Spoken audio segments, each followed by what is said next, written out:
today we want to talk about a topic that is very dear to my heart, and that is how we eliminated email completely for internal communications, not reduced, not put a quota on emails per day, but completely eliminated. And nothing broke. And when I share that with people, they don't believe it. They think it's just a hype and we don't really mean it. So today, let's talk about that. How and why did we eliminate email for internal communication? What do we use instead? And how is that helping us? Absolutely. And, I think Carl Newport put it in some of his writings perfectly that deep work is becoming increasingly valuable in the information age and at the same time increasingly rare. And the cost of our interruption to our focus is very high. So, eliminating email is just one of many steps that we are taking towards being a more calm and focused organization. So, in an age obsessed with speed, we discovered something very counterintuitive that's extremely strategic and competitive advantage. That calm is the new precondition for fast. Let's talk about that. That's right. And there are a lot of numbers to go by. If you do a quick search, you will find anywhere from average knowledge worker today checks email or some kind of communication tool almost every 6 minutes. And every time you are interrupted, it takes about 23 minutes and like some seconds to recover from that interruption and get back to the task that you're working on. So if you're checking your email and tools all the time, and it doesn't stop at work, now with email and all the enterprise apps on your phone, you have it all the time. So you are pretty much in non-stop meetings, all of your waking hours. A lot of the times we think it's urgent. Turns out, 95% of the time I would argue that what you feel urgent is not. And just when you think you are ready to speak, others may not be ready to listen. So those were the things going on in our mind. And then we said, since we are starting a new company, why not take a radical approach and say that we will not use email for internal communication at all?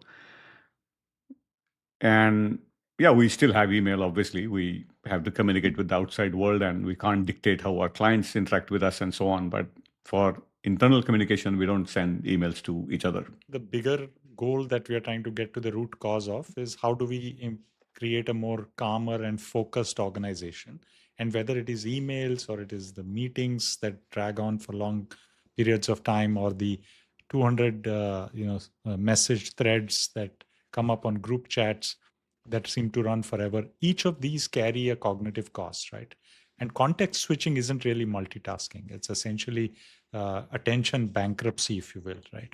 And you cannot think your way to breakthrough insights when your brain is in a permanent interrupt mode. And real innovation, real quality work requires that extended focus, that the always on kind of model that we are all getting used to. It completely destroys that. So to us, calm is not slow. Calm is clarity of thought, intentional action, sustainable intensity in our work. And that carries, I think, a compounding advantage. It's not just that when you save an hour of focused work, it's not just that 1 hour that you're saving. It compounds over the maybe a 4 hour period that you've been able to work uninterrupted, maybe 8 hours in the whole day. So there's a lot of different things. And when you say, and when you hear that, hey, Suzega cut out email, what did we replace that with? How do we have a distributed and remote team collaborating very successfully towards a singular mission and is able to move with a velocity that delivers concrete outcomes every 6 week sprint on time and more than what we promise? How are we able to do that? So let's talk about that, Rajesh. Yeah, see the big insight, what you just said, attention.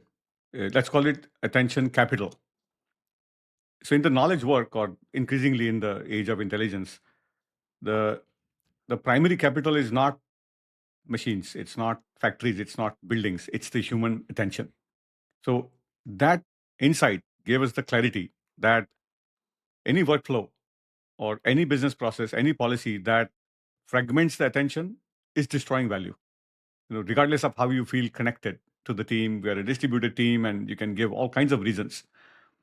And our mind is very good at giving reasons that, oh, it's a distributed team. I need to be connected all the time. My personal branding is that I respond in 10 seconds or 1 minute when somebody pings me. But what they don't realize is by doing that, we are robbing ourselves of deep work, an extended period of time for a couple of hours where you can go deep into a certain problem you're trying to solve for a client, a new algorithm that you're writing, or a new process that you're trying to improve. You can't do that when you're interrupted all the time. So to us, that attention capital was one of the drivers. In fact, Cal Newport, you mentioned earlier in the beginning, he's coined this phrase called hyperactive hive mind, which means that when work is organized around unstructured, just back and forth, all kinds of digital communication, your mind is always in that state of hyperactivity, busyness, and it feels like you are extremely productive. But it's profoundly inefficient. And it's emerged by accident. I don't think anyone sat there and designed it that way. And we were just not going to follow just because that's how work gets done. And yeah, so I think the problem was not about getting too much email. The problem really is that email had become, or there was a risk that email might become our workflow. And we didn't want that from Yeah. day one. And that's where we decided to not use email. So let's dive into, so what is the operating system that Suzega runs on? How do we, as a tool first, and then what else? We'll talk about the writing as a key competitive advantage that we cultivate as well. But why don't you start with, the tooling that we use to create the fabric that connects Suzega and makes us move efficiently? Yeah. Yeah, as you just said, the two important insights for us, one is writing. And how do we double down on that? The lost art of writing, not long form pieces, like not pages and pages of articles and essays, but developing a thought really well. There's a saying, right? I don't know who said that, but it's a famous quote saying, sorry for the long letter, but I did not have enough time to write a short one. So, Yes. what that essentially means is uh, we want our people to empathize with our colleagues, with our clients, with our partners. We don't want to interrupt your flow just because I came up with an idea that you may not be ready to listen at that time in your time zone. You may be in the middle of something. Your mind may be set on something else. And the other thing was looking at, are there other frameworks? Have other people thought about it? And yes, there's a book, The World Without Email, that had some great insights. We looked at Basecamp. The company is called 37 Signals, and they make an amazing tool called Basecamp, which is by design a calm collaboration tool. You can write things there on a message board, and all the comments stay in the context. It doesn't get lost in the email. There's a place for everything. If I come up with a new idea and I said, oh, I need to get this to Pandurang right away, that hey, why not we do this and that and so on. I just start putting those ideas in the idea bucket, and at the right time when you have the time, you go and read them. If there is something that I really want to develop an idea further, sit down, edit, write. And sometimes when you start writing, you say, you know what, that's not worth sharing. Then and you eliminated a lot of communication right there.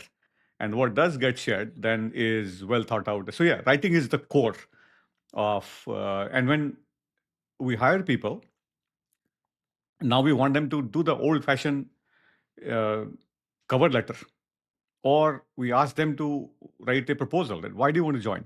Have you read our manifesto? Have you read how unusual we are in challenging all the status quo? Have you read our handbook, which, by the way, we made it public? And even after reading all of that, if you still want to apply, explain to us and make a case. Pretty much like what we write an essay when you apply for college, right? Many high schoolers cringe with the thought of writing essays, but there's there's value in doing that. So yeah, writing is the key tool. And then there are platforms like Basecamp, and we found ways in which we can create a place for everything, and there's a workflow for everything, there's a system for everything, so you go there and do it. And the unintended benefit started happening with all the spam and all the phishing emails that people get, and they get caught up, and that's where a lot of the breaches tend to happen.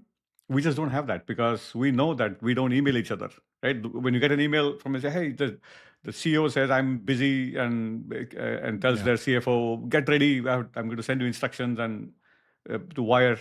We don't have that because if I have instructions financially, it goes in a system which is secure with two-factor authentication and so on. So yeah, there are other benefits outside of the productivity and attention deficit that we're talking about. But yeah, those were some of the ways in which we're trying to bridge the gap. But yeah, writing is key.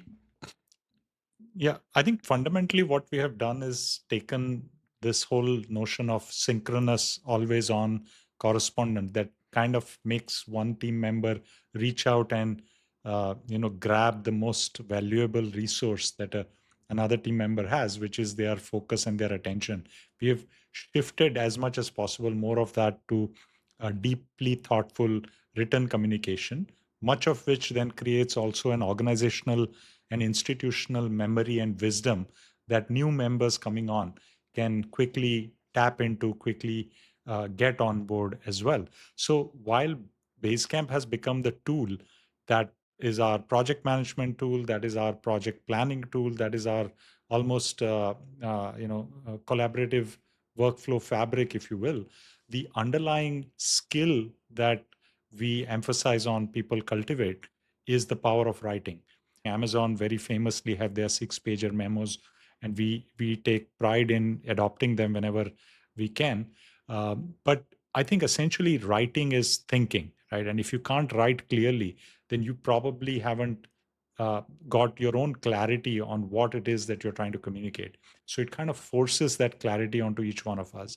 And just to give an example, right, when we start these 6-week cycles, there are projects that we do for clients that are 6 weeks. There are internal transformation projects that we are building, the Suzega brain, we are building Suzega ops, finance, team member onboarding, all of these systems that we create. We have these 6-week cycles, and before the cycle begins, we have the planning stage where every one of us creates a deep project pitch, very well written, crisp, the what, the why, the how, and what is the priority we assign to it, and so forth. And then we are able to read that offline, share our thoughts offline, which also create organizational memory. So even if a pitch doesn't get into play in the immediate cycle, we have that record, so we can always take it up later.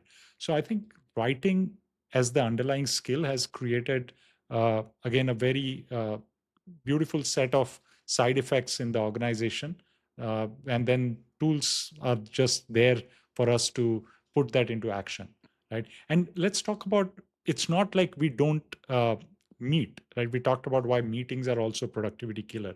We also, Suzega does have meetings, but when we do meet, they are purposeful, time boxed, and they're more for decision making and less for information sharing, which happens asynchronously and offline. Yeah, good point. And what you said, the objections that we get from time to time is, don't people feel isolated, that they are a remote team? And it's actually quite the opposite because you feel much more connected. Think of the old days. People wrote letters by hand. It took 10, 15 days if you were overseas for that letter to reach you, and you read it and you look forward to receiving it because you know something's going to come in a few weeks, and then you write back and then the other person anticipates that, and actually you feel much more connected than continuously sending a chatter all the time. When it's interrupting, it can be annoying at times, and it can actually affect relationships. So we think that taking the time, empathizing with the other person, taking the time to write, sending it, and not expecting a reply right away, uh, that that has actually created much more connectedness in the team. The other thing we hear is, oh, what about urgent things, right? Yeah, yeah, we do have phone calls, as you just said, right? We pick up Yeah. the phone sometimes if something's urgent, something's broken, something on fire. Obviously, you can't sit there and write a memo about it when the production system is down. There are ways in which there are situations where we need to get on the phone, get on a meeting, resolve things but those are rare, right? In fact, people actually answer them more because they know it's rare, right? It's the don't cry wolf story.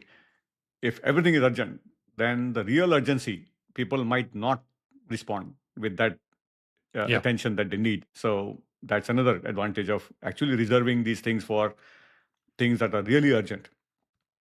And the other thing we hear is, oh, it works because you're small, you're a startup. We hear about all of those things, and we think we've designed it to scale. Uh, so when new people join, there is a bit of, I would say, a detox of of kinds that you need to do. It may take a week for some people. It may take a month. Depends on how much of the that hyperactive hive mind, or the uh, constant on and chatter intoxication is in that person. So it takes a little while to detox, but uh, I think it will scale. We have designed it in a way that it once people get a feel for what does it mean to get 2 to 3 hours of uninterrupted time back to them, that they can focus on doing that deep work. It sticks. That there's a natural adoption when we see these benefits. Yeah. And let's talk a little bit about the business case for this, right? I mean, we're not just doing this as a philosophy for the sake of the philosophy that we believe in. There's actually we are creating a competitive advantage here, right? And the fundamental thing was, the going back to the theory that the industrial age, which was optimized for coordination across team members, passing instructions, and so forth, whereas we are today operating in the intelligence age, which is optimized for we should be optimizing for thinking, creativity, cognition, right? So when it comes to that, really the strategic advantage that uh, managing attention gives you, I think, is one of the ultimate competitive advantage. We give our people the conditions to do their best thinking by not interrupting their focus, and that thinking compounds into the solutions we build, whether it is Ithara or into the 6-week delivery cycles, into the client outcomes that typically, even to us, previously seemed impossible or difficult to achieve in a 6-week time frame. So there is a uh, tangible competitive advantage that we create through this calm collaboration, uh, bringing the velocity or speed through focus, bringing quality through the clarity that that focus provides, right? And then creating an organizational knowledge base or intelligence that persists over months and years, and not lost in verbal conversations in meetings or quick chats and so forth. And then finally, you had kind of alluded to this at the beginning, which is the new generation or the talent also, not just the new generation, but any masterful talent that we want to attract. And what we have found is the best in the world, they want that autonomy, they want the mastery, they want a zone for them to operate in that is uninterrupted when they're in the flow. So it's not just some fanciful philosophy that we are thrusting on people. We are seeing actual strategic advantage emerge out of that kind of a calm collaboration. Absolutely, yeah. That so we're not asking people to be less responsive by not being available all the time, but we are saying be more present. The intelligence age, as you rightly pointed out, demands deep thinking. So everything that Yes. is stopping you from doing it, we had to eliminate it, and that's a very clear business case for that. And we started from inception. And I think I should also point out the public benefit corporation, the way we incorporated. So we are also legally committing to pioneering a new way of working. And this is one of those examples. And we also want to share it with others. So that's why we're talking about it in this podcast. So it's not marketing, it's about accountability. That's why we adopted that in the first place in our incorporation documents. And it's examples like these that shows that we're taking that commitment seriously. It's also the manifesto we wrote at the time of announcing the company and starting why we are starting Suzega, and the freedom to create, freedom to master your craft, to work at a natural pace. That's the promise that we have for people who work on the team, and for clients to expect from the deep expertise for which they hire us. And none of that would be possible if you're constantly tethered to notification systems of some sort. And if everything is urgent, then you just can't do what the intelligence age demands. So there's a clear business case for it for sure. Yes. So let's kind of recap, right, as we close this episode. Calm is the new fast, is how we started it. But calm isn't the absence of intensity, it is, in fact, a prerequisite for sustainable intensity. And for the intelligence age, you can't walk into it with industrial age type of coordination systems. You need to reinvent the way teams operate, right? And what we have found is that managing attention can be the ultimate competitive edge in this intelligence age. uh, and in the it's kind of like uh, a paradox, if you will, right? In a world moving faster than ever, the true competitive advantage goes to those who can think clearly, act deliberately, and build for the long term. And that requires calm. And that's why we are doing what we're doing to create a calmer, collaborative environment. Yeah, I think email is just symbolic in a way, right? It's not the end goal. Email is just one example of the bigger uh, part of what you just said about creating that calm environment.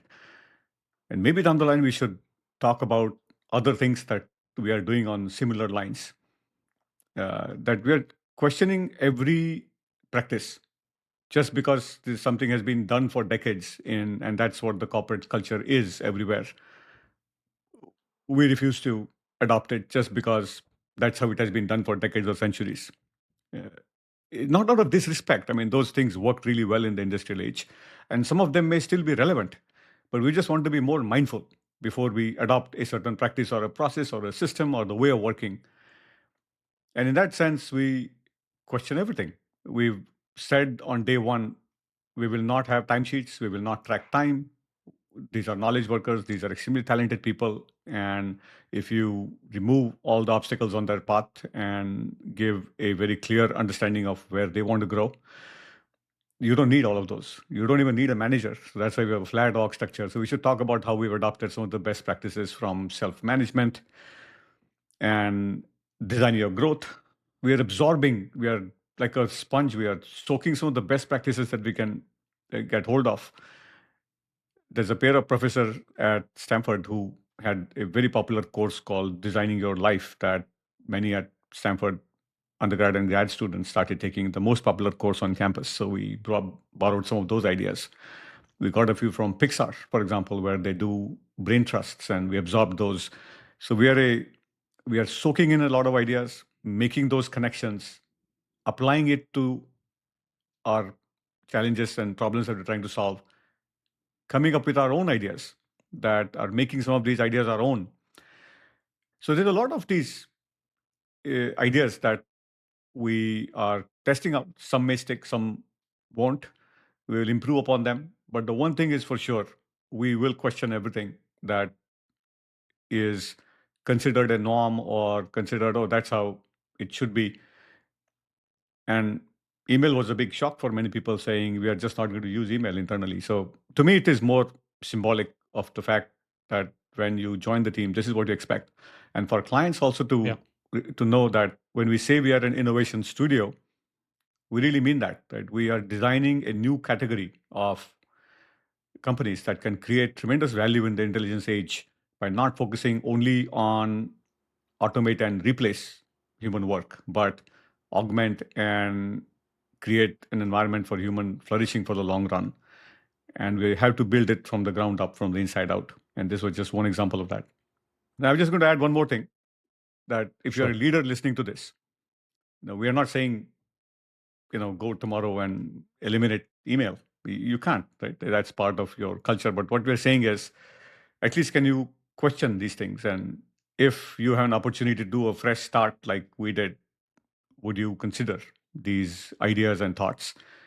And yeah, I would leave with this thought that the intelligence age is going to disrupt everything, anyways. So you might as well do it intentionally and in the service of your people thriving. So I'll leave you with that thought.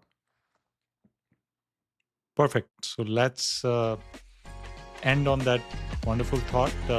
If you like our podcast, do subscribe to us. The next prompt from Suzega. And